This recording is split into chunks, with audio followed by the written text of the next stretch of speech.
अस्सलामुअलैकुम वरहमतुल्लाहि वबरकातुहू। बच्चों, इससे पहले हमने उर्दू ज़बान हमारी ये नज़म पढ़ा था। आज हम इस नज़म के मश्क़ी सवालों के जवाब पढ़ेंगे और लिखेंगे। तो चलिए हम शुरू करते हैं। हमारा पहला सवाल है, अलीफ एक जुमले में जवाब लिखो।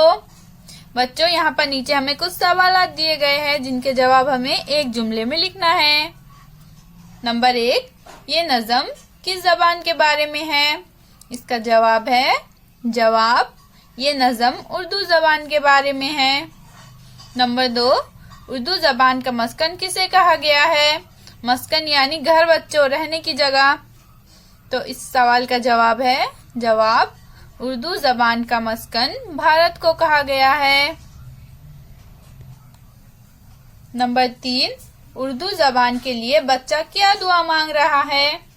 जवाब, उर्दू ज़बान के लिए बच्चा दुआ मांग रहा है कि उर्दू ज़बान सारे जहां में फूले फले हमेशा और हर जुबान पर जारी रहे।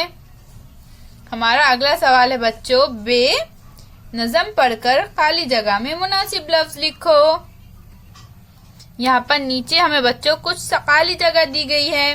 हमें नज़म पढ़कर इन खाली जगह में मुनासिब लफ्ज लिखना है। नंबर 1, फूलों की जैसे डैश। तो नज़म पढ़कर हमें इसके आगे का लफ्ज लिखना है। तो बताइए बच्चों, खाली जगह में क्या आएगा? खाली जगह में आएगा फूलों की जैसी क्यारी। नंबर 2, भारत है इसका डैश। खाली जगह में क्या आएगा बच्चों?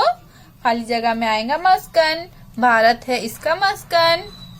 नंबर 3, झड़ते हैं डैश मुंह से।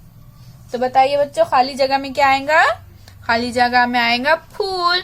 झड़ते हैं फूल मुंह से। नंबर 4, घुलता है रस डैश में। तो खाली जगह में क्या आएगा बच्चों? फजा। घुलता है रस फजा में। नंबर 5, हो हर डैश पे जारी। हो हर जुबा पे जारी। तो खाली जगह में क्या आएगा बच्चों? जुबा। उम्मीद है बच्चों आपको आज के मश्क़ी सवालों के जवाब समझ आ गए होंगे। फिर मिलेंगे। अल्लाह हाफिज।